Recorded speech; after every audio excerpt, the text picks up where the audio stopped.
Who here is ready for war? The Third World War is not only inevitable, but is already taking place in new forms.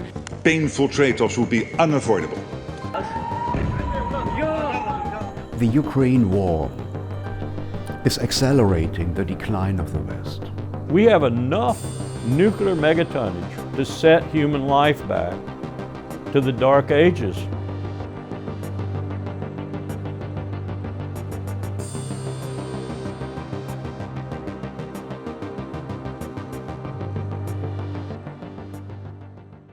I'm James Patrick, the director of this documentary and interview series on World War III. In this interview, I spoke with Colonel Douglas Macgregor about the current Iran conflict. America and Israel are sure to lose this battle, as Iran has much military capacity that was underestimated by the West. They're 78 times larger than Israel and 10 times the population, with hypersonic missiles that can cut through all of the anti-missile defense systems. This could see the undoing of Israel and the fall of the American empire. President Trump and Washington, the entire community, have finally gotten what they desperately wanted, a war with Iran, ostensibly for the purpose of enforcing Israeli demands on Iran, very simply. These are not American demands that we are pushing, these are Israeli demands. Now, as the war worsened and widened, we began hearing outrageous claims that Iran presented this great threat and it must never have a nuclear weapon, after the intelligence community had stated repeatedly the Iranians are not building a nuclear weapon, nor do the Iranians seem to be interested in doing so. I think that's now fundamentally changed, by the way, unfortunately. But I think where we are today is we found out that Iran cannot be conquered. It's a natural geological fortress surrounded by some of the highest mountains in the world, and then on the southern end, guarded by impassable desert, where the temperatures reach up to 140, 150 degrees Fahrenheit. And so what do? We're trying to, we say, reopen the Strait of Hormuz. Well, the Strait of Hormuz was open to everybody before the war began. There was no interest on the part of Iran in necessarily controlling the Strait of Hormuz. I don't see any evidence that we have the means, military means that is, to open the Strait of Hormuz. It's very similar to the Dardanelles in 1915. The British landed in the Dardanelles in the Strait, and they wanted to take control of it, thinking that they could then force the Royal Navy through the Strait and attack Constantinople, what we today call Istanbul, and then supply Russia. So any talk of opening it is just... Well, it's ridiculous nonsense. And if we try to open it, we'll inevitably lose ships that try to penetrate the Strait. And more important, we'll end up destroying what's left of the Persian Gulf's oil infrastructure. And probably with that, the desalination plants. And so do you think the Gulf states will disappear over this? I think they stand an excellent chance of going out of business permanently. The Gulf states are the principal victims, and they're the people that we promised to defend. They've discovered that we cannot defend them against the weapons that Iran has at its disposal. We also paid very little attention to what was happening in eastern Ukraine. What you've seen emerge is something we call the ISR strike complex, where intelligence, surveillance, reconnaissance platforms in space, and between, frankly, from seabed to space, are all linked to weapon systems, missile systems, tactical ballistic missiles, theater ballistic missiles, or unmanned systems, all of which can attack with pinpoint accuracy over hundreds of miles as required. So that anything within a certain range of the Iranian border, 500, 600, 700 miles, is going to be identified immediately and instantaneously targeted. You can't hide from it. It's very difficult to conceal your identity and your location and what you're doing. So if you try to introduce ground forces into this disaster zone, that means that you have to airlift them over mountains. You could try and infiltrate them on the ground, but they're still going to be discovered. Then you have to assemble them. You have to provide them with protection while you assemble them, which we haven't been able to do very well. And then you launch them, probably from the air. You can try and cross in small rubber boats, but that's going to be very hazardous. All of these things are identified and once again can be attacked and destroyed. So I think we're dealing with a Rubik's Cube beyond our wildest imagination. And it doesn't matter which way you turn it, you're not going to win it. How would you characterize just the idea of invading or attacking Iran? Well, that's tantamount to invading the Western Soviet Union in 1941.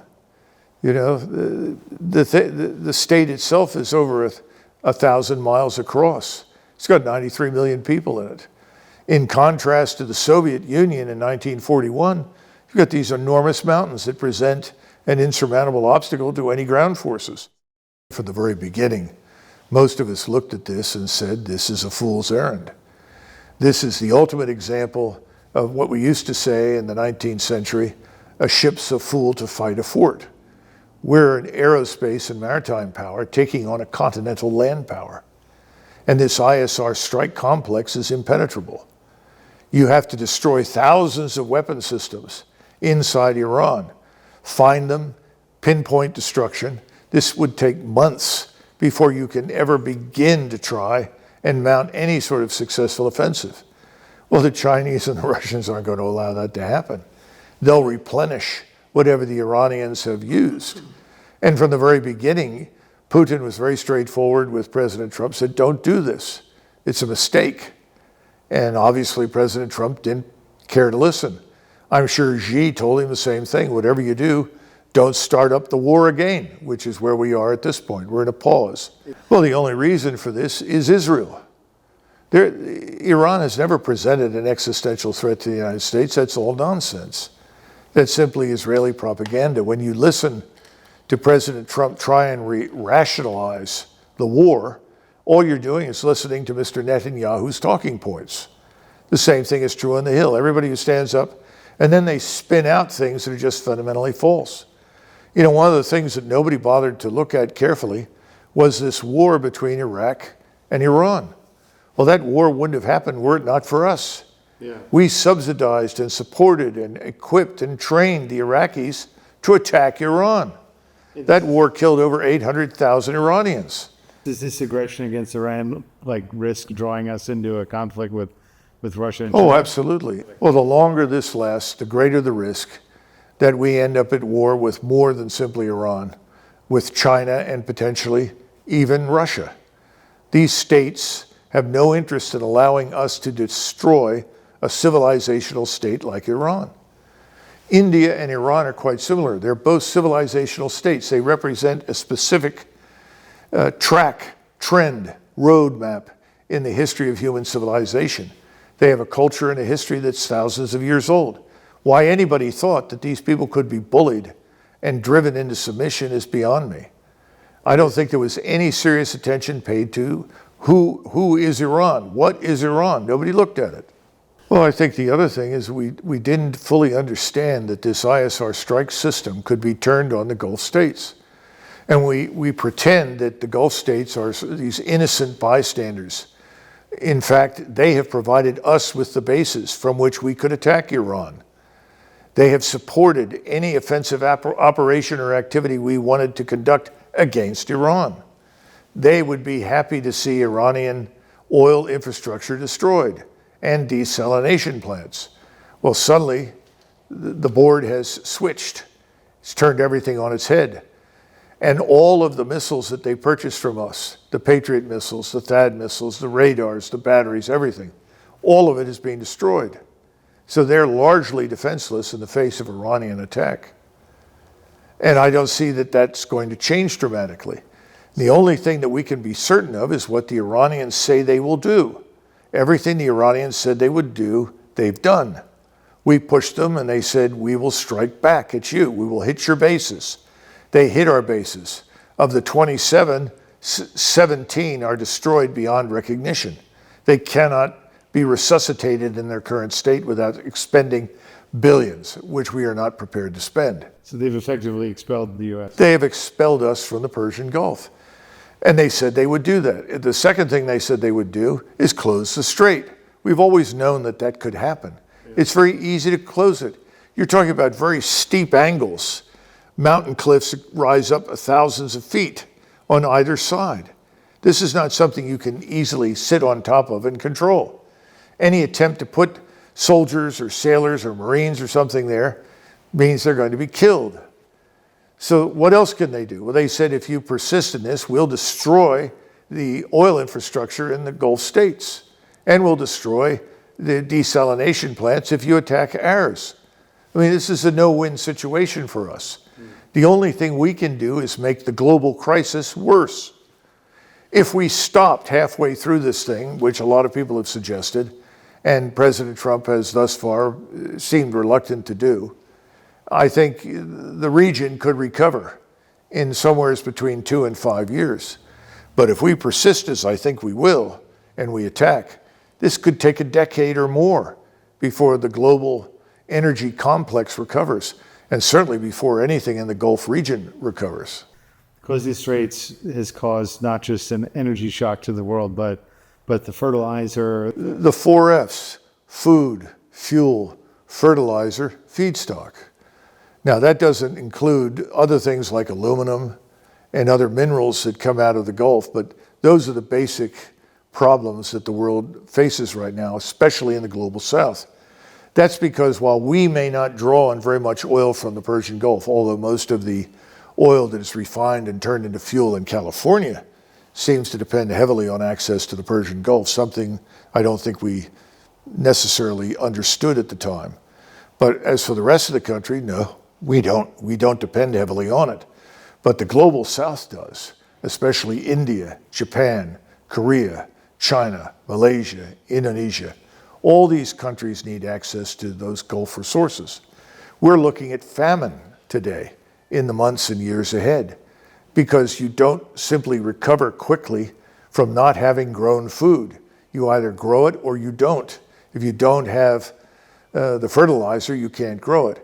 All these fertilizers that are magnificent, that have a profound impact on the agrarian sector, all of that's being destroyed right now in most of the global south and in Europe.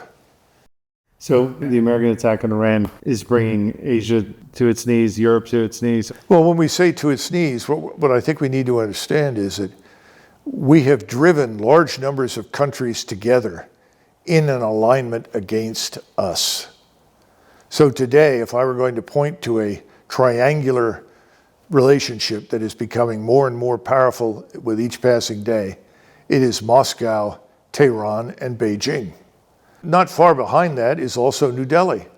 And not far behind that are other nation states who are part of this thing called BRICS.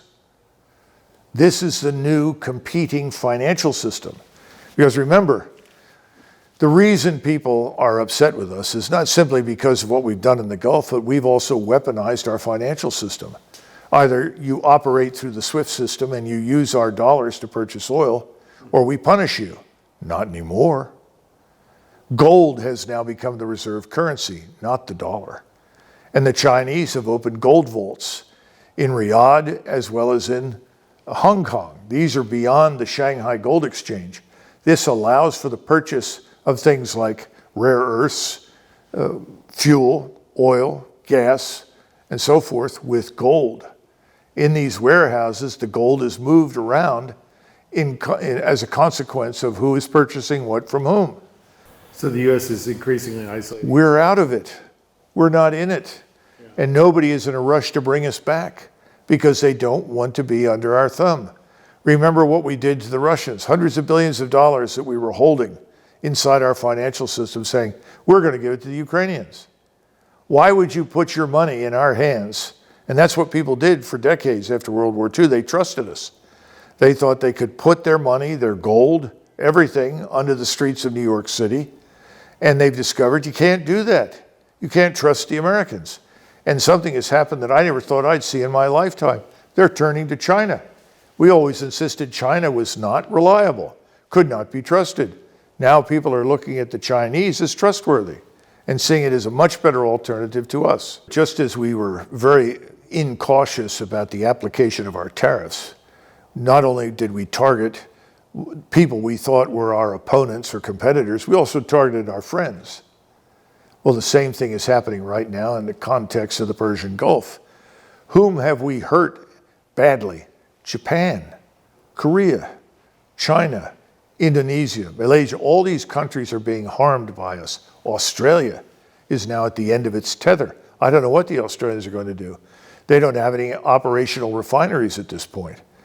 The thing is that we've alienated hundreds of millions of people, probably a couple of billion right now, from us and our system, our way of doing business. So if we walk in and we say, we're the paragon of liberal democracy and human rights, follow us, you know what the answer is? Forget it.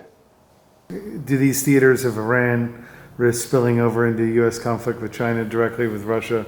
Well, the thing is, if we sit here and we say if the trend continues, X, Y, and Z will happen, but we know that history does not move in a linear fashion. It weaves and bobs and moves in different locations. I don't think that President Trump in particular, or for that matter, many people on the Hill, are anxious to go to war with China, regardless of what they may say. I think China becomes a convenient excuse for why things here are not good. You know, remember how Trump, when he ran for election, said, well, we know what the problem is, and we've been identifying this, and that has to stop. It's called China. You remember that? It's all crap. The Chinese did not force us to buy cheap equipment, cheap tools, and cheap toys from China. That's nonsense. They did not tell us to export our manufacturing base to China. Come on, wake up, smell the coffee. We were the ones that allowed our manufacturing base to be exported, including our microcircuitry industry. Because if you go back 30 years, we were in the lead. We were manufacturing the high-tech chips. What are we getting now? Well, we're learning, if anything, from this, something called resource sovereignty. We have to have the resources in our country. We can't rely on someone we treat badly and call the enemy to supply us with what we need for our armed forces or our economy. I mean, this is the incredible stupidity of the leadership in Washington. Somebody said, well, you know, Doug, we have all the rare earths that we could possibly use. Well, that's true. We have no refineries. So where do we send rare earths to be refined? China, Kazakhstan. You don't want that. You have to be able to refine these things yourself. We should be working with Canada jointly to do this. It's in our interest to do so. Resource sovereignty is vital for the United States' future. Trump's always saying, oh, we hold the cards, we hold the cards. But I mean, it's like when you look at the industrial framework of these production processes, refining, between U.S. and Europe lack a lot of these key industrial processes, machines that take decades to build. Mm-hmm. So U.S. and Europe is really in a weak position to provoke these other powers. Well, that's right, but let's understand something. American military hegemony, which much of the world accepted as a permanent condition, is over. That's been demonstrated in the Persian Gulf. I think it was demonstrated in eastern Ukraine, when we and our so-called NATO allies poured all this money, technology, and equipment into the Ukrainians, when our wonderful, brilliant general officers gave the Ukrainians such great advice that caused them to lose 1.5, 1.8 million lives on the battlefield. It's over. We are ultimately going to have to withdraw our military commitments from our military commitments around the world. We do. And it's going to be necessary because we're dealing with a financial crisis. It's going to blow up in our face. Our economy is going to implode. You know, what do? Do you tell people, I'm sorry, we're not going to be able to pay you Social Security? I'm sorry, Medicare and Medicaid, we're going to have to make adjustments.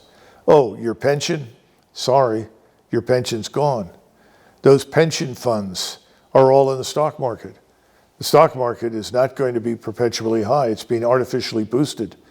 And it's being very high because Trump has continuously lied to everybody about what's really happening in the Gulf. When all of these ugly chickens come home to roost, we're in a lot of trouble. So we're going to end up withdrawing from these commitments around the world. We're going to have to focus here at home. We're going to have to reindustrialize. So are the Europeans. We're going to have to come to terms with these things. Was the U.S. and Europe sort of set for a civil war type scenario with the migration, the collapsing economy? I think our future is internal unrest, and there are going to be some very difficult battles that have to be fought inside our countries. The most important battle is to answer the question, who are we? We've pretended as though we're everyone, but eventually you discover if you're everyone, you're nothing.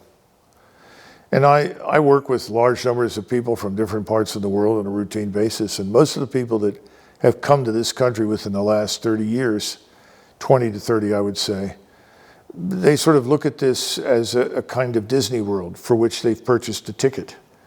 They got American citizenship, which was not difficult to acquire.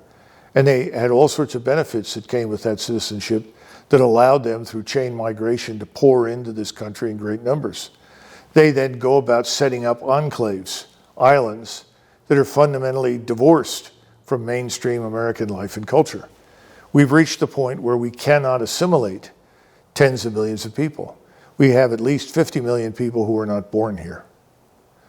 Now, if you stop and consider that, you go back in our history between 1815 and 1924, roughly 32 million people came into the United States. Very small number. We had very little difficulty dealing with that until the end. And it was because we had some people that brought in organized crime, ideological viruses called communism, Marxism. We decided that's got to stop, and so we halted immigration in 1924. And it stayed shut down until after the Second World War. And even then, until 1965, our immigration was very carefully balanced with an eye on stability inside the United States. Well, that stability is gone. And that's the problem. And what's the future of Europe with this? Well, the Europeans, you see, are in a somewhat different position from us. They're not as large as we are, so the problem is very much in their faces. But they have an advantage. They really know who they are. Now, you can pretend that someone showed up from Bangladesh or Korea or Central Africa and said, "Hi, I'm now a German." But they're not. It's as silly as suggesting that I or any of the Europeans could go to India, show up and say, "Hi, I'm an Indian now."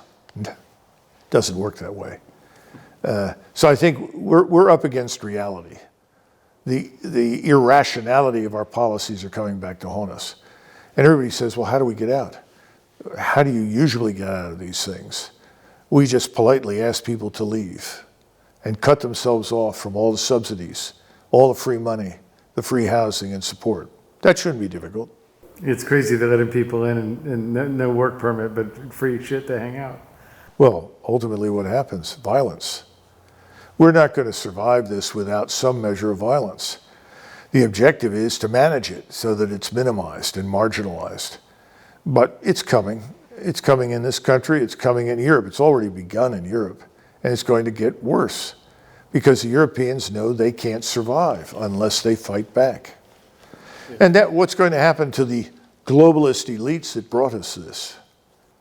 And people ask me all the time, well, Doug, what do you think happens? I said, well, until the people cannot eat, or they can't afford to eat, or they can't afford to buy fuel, or they can't afford an automobile, or they can't afford housing, not a great deal will change. In other words, the pain associated with all these things has to be felt by a majority of the American population. A lot of the American population lives remote from these problems and pretends it's not really an issue for them. Yeah. And remember, the French Revolution broke out when the population could no longer afford to buy bread. Well, on these issues, the disparity of the cost of our weapon systems too, getting in all these conflicts with Russia, China, Iran, when their weapon systems, can you just articulate how much cheaper they are? Well, let's go back just for a minute and consider that certainly since 1965, we've been involved in many conflicts that were irrelevant to us strategically. All sorts of interesting reasons were dreamed up to justify them. But ultimately, they were an enormous waste of time, money, and blood. That was certainly true in Vietnam. Now, if you look at the current situation, yes, we have lots of gold-plated weapon systems. We have long since lost touch with the reality that there is something called good enough. Instead, the price goes up and up and up, and people say, well, if you want this, you got to pay for it. You want this to do the following things, it's very expensive. We're finding out that's a lie. That the things that we wanted to build into weapon systems were done much more efficiently and more cheaply in China, Iran, and Russia. So we have to re-examine this military-industrial congressional complex very carefully and understand that Congress has been benefiting from these high prices, these huge expenditures on defense. How do you show up as a congressman worth perhaps $250,000, and then 10 years later, or 8 years later, whatever it turns out to be, you leave and you're a multimillionaire? Well, we have all these things called insider trading, and we have contributions coming into your re-election campaign funds to keep you in office, and people invest things for you, and then you're rewarded after you leave the job with positions in these various sectors and industries.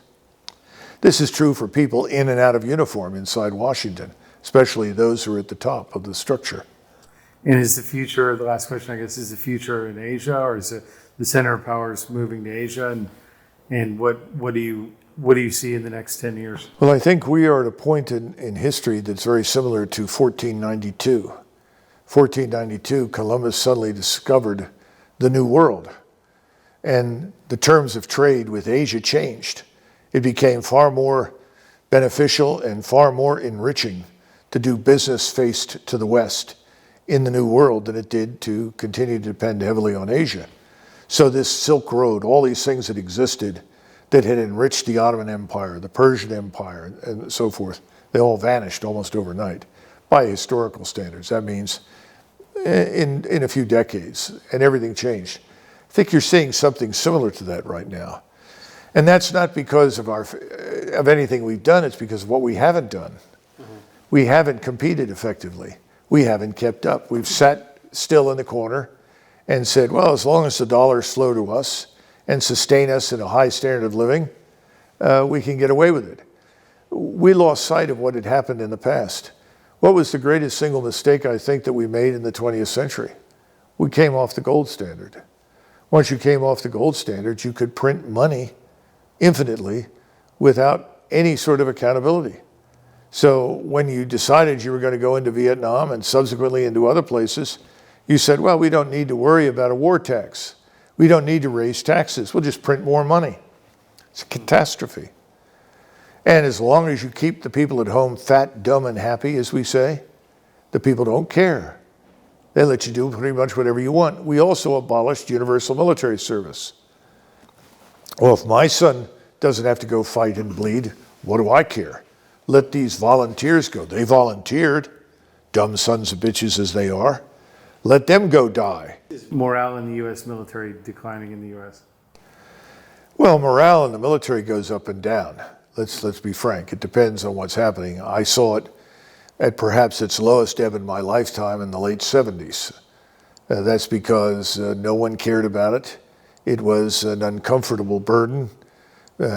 Jimmy Carter thought that it was a great opportunity to shove large numbers of minorities and criminals into the ranks of the Army and the Navy and the Marines. That would get them out of the unemployment lines. Of course, it didn't produce a very good force. Subsequently, we got this terrible recession, as you know, thanks to Jimmy Carter. And Ronald Reagan comes in and says, I want to rescue the military. Well, he didn't understand what would happen once he came in. It was the recession that rescued us. Suddenly people, high quality people that normally had jobs, people that were normally in college, people who would normally make something of themselves suddenly said, my gosh, I'm broke. Well, I guess I'll join the Army. So I went from, people that were barely literate, who had criminal records in the late 70s, to a tank driver when I was a captain who had dropped out of college because he couldn't afford to pay it. He was brilliant. And when you have an intelligent soldier, you don't have to watch everything he does. You don't have to beat him over the head all the time. He gets things done. He can think. Yeah. So everything changed then in the Reagan years, not so much because of Reagan, but because what I described, the economic circumstances, what helped us was a lot of those people stayed. So by the time you get to 1990 and 91 at Desert Storm, you're dealing with this superb force. And what did the generals do with it? They cut it back.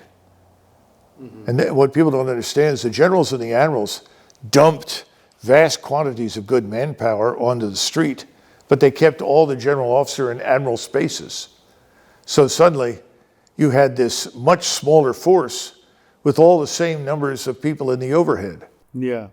Well, I guess, I don't, last thing is this Israel, like that Israel is engaging in so many conflicts now that with our backing to do it. And is that sustainable? No. And what is the future of Israel? Israel's already overreached. Their army doesn't want to go to war anymore. Their reservists don't want to fight. If given the opportunity, they'll all drop their weapons and go home. They're not up for this long war of attrition that Israel's government has started. That's very clear. But I think when you talk about the long-term future, is Israel the kind of place that everyone is going to visit as a tourist? Does everybody want to go there and spend time? Israel has made itself a pariah state. You know, if you're talking about this ugly thing called anti-Semitism, no one in human history that I'm aware of, maybe Trotsky and some of the Bolsheviks, but no one in human history has done as much to boost anti-Semitism as Bibi Netanyahu. He has now become this ugly face of anti-Semitism. Do you think they'll exist in 5 years? Or? I don't know, but I know that large numbers of people living in Israel want to leave. Large numbers have already left. More will leave in the future because I think they've decided that all they succeeded in doing is creating millions of enemies. They acted from the very beginning as though everyone was the enemy, when that wasn't necessarily the case. Now it is. Yeah, it just seems like unsustainable. The interesting thing to me is, on my trips to Israel, I made these points about the danger represented to Israeli national security by Turkey. Depending upon what happens in what they now call Turkey, they could be in a lot of trouble. And I kept trying to tell them that I know you're obsessed with Iran. I don't think Iran is your real enemy. And I think you can cultivate a new relationship there, but nobody wanted to do that. Well, now they're saying, well, we have to destroy Iran, but then we're going to have to focus on Turkey. What are we supposed to do? The U.S. Armed Forces are supposed to report for duty to destroy Turkey? Forget it. They're insane. We're not going to do that. And do you think that this October 7th thing set all this in motion? I mean, absolutely. Do you think that was a false flag? Yeah, well, it wasn't a false flag. It was simply allowed to happen. And I think that at some point it'll become patently obvious, because I visited that headquarters in 2020. The Israelis had done a brilliant job of carefully following and monitoring everyone inside Gaza. They knew what was happening almost before it happened. They knew who had taken a shot at them and who hadn't. They'd learned how to defend themselves against these tunnels. I think they knew, and now we know that there are a group of, I think it was 6 or 7 Israeli women on the IDF whose entire focus during their term of enlistment was to focus on Gaza.